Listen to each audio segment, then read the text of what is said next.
Feet are on the dashboard, my eyes on the road.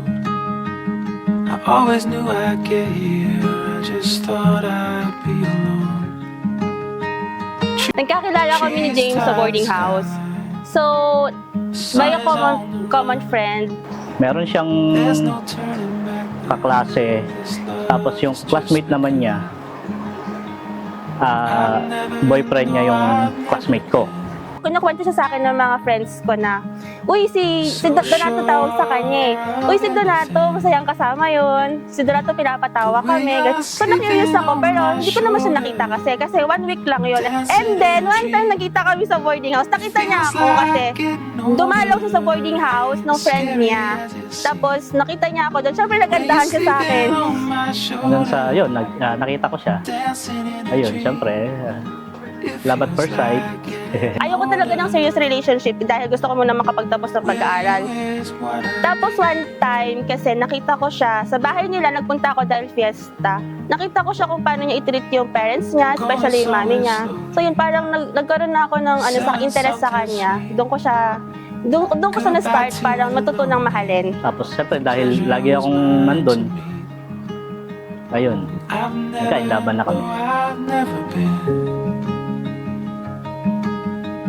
So sure I've settled in, the way you're sleeping on my shoulder, dancing in a dream. It feels like getting older, ain't scary as it seems. Where you're sleeping on my shoulder, dancing in a dream. It feels like getting older. Where you're sleeping on my shoulder, dancing in a dream. It feels like getting older, ain't scary as it seems. Where you're sleeping on my shoulder, dancing in a dream. Feeling ko blessed ako kasi lahat ng mga pinapangarap ko unti-unti na natutupad. Masaya ako kasi after 15 years, finally, magiging priority ko na si James. Halo-halo.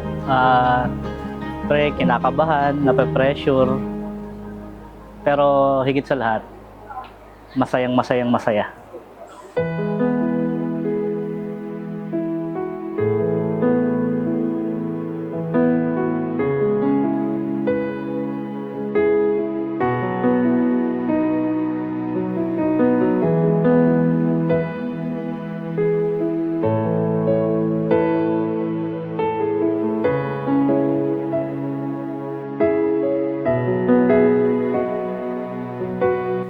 Marriage is an essential part of God's plan. And from the Word of God teaches God's expectation regarding marriage and give practical principles in marriage life. Wonder of marriage, remember that God joined you together in marriage. Hindi ako, hindi sino man sa atin dito, kundi ang Diyos ang siyang nagsabi na ang pinagsama ng Diyos, walang sino man pwedeng maghiwalay. Nakaukit ang larawan sa aking isipan, gandang di makalimutan ang iyong mukha. Hinihiling ko na sana maging asawa ko. Isa lang naman po eh, hindi ako sasaktan, physical, emotional. Which is nakita ko naman kay James ngayon yon. At nakikita ko din sa future namin na hindi niya ako sasaktan at hindi niya ako pababayaan. Dati, hiniling ko lang sa magiging karelasyon ko, syempre yung mabait, yung kakampi, hindi ka iiwan, syempre sa higit sa lahat yung mamahalin ka.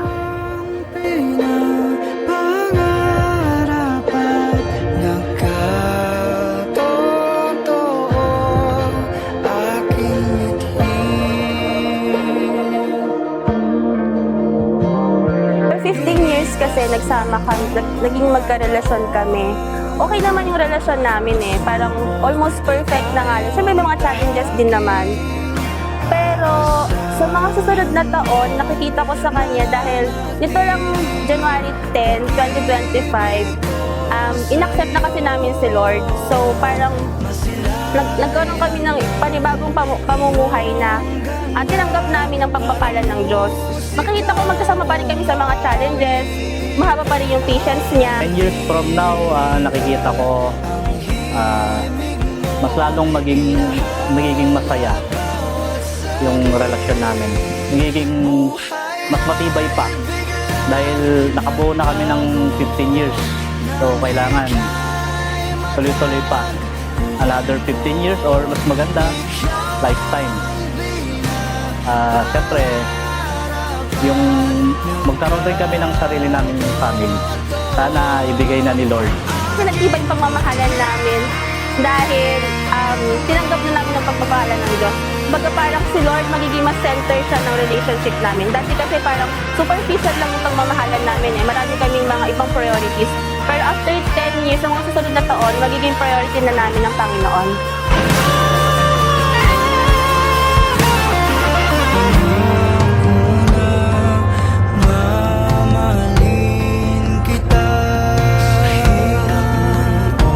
Hindi mo lang alam ang patungkol sa wonder of marriage and the warning in marriage, but we need to know the winning.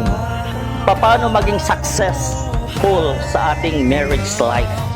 Winning in marriage, gaya ng sinabi ng Bible, remember that Christ is the center of your marriage. So, ano man yan, laging kailangan ang sentro ng ating pagsasama ay si Kristo.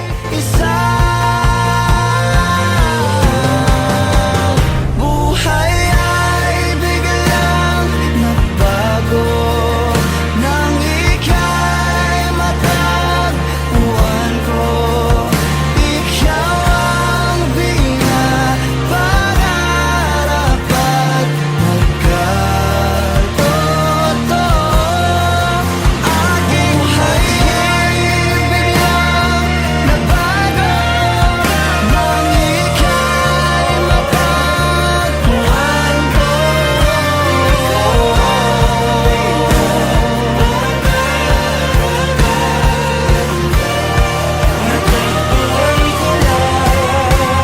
Aking ngiti. Love para sa akin is patience. So, si James kasi sobrang haba ng pasensya niyan. Hindi ko nga alam paano niya natiis ako. Pero, yung love na pinakita niya sa akin, hindi sa material na bagay. Never niya akong binigyan ng flowers. So, 15 years na yon. Bakit? Kasi alam niyo kung ano yung kailangan ko. Mas binibigay niya yung kailangan ko kaysa sa gusto ko. Andyan siyempre yung care, yung pagmamahal, yung commitment nyo sa isa't isa. Kayong dalawa lang hanggang dulo, na wala ng iba. To ring. Flowers were made to bloom in spring, and oh, it's such a simple thing. I know just what I was made to do. Ito na bro, ito na yung araw na pinakihintay mo. So, mahirap ang pag-aasawa pero masaya. So, sana mag-enjoy ka pa rin. At alagaan mo yung asawa mo. Ang payo ko sa anak ko, magsama sila ng matiwasay, pag-usapan ng problema, sana maging masaya. Masaya ako para sa anak ko. Para sa akin, respeto na lang bawat isa para gumanda yung samahan nila at saka magmahalan silang dalawa. Hands were made to hold. Now with you in front of me, I know that it was meant to be. You were made to sweep me off my feet, and I was made to love you.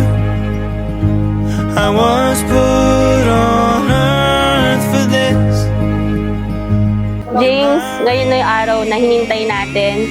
Yung destined ni Lord para sa atin. Yung tinakda niyang araw para sa atin. Ang tagal natin naghintay. So, 15 years na tayo magkarelasyon. Nag-propose ka pa sa akin 2021. So, 2021, ready ka na. Pero ako hindi pa.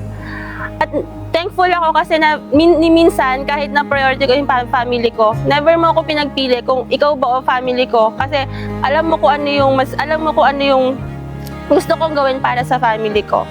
So, promise ko sa'yo sa araw na to, ready na ako na ikaw ang magiging priority ko. Hindi na kita babaliwalain, hindi na kita iisang tabi.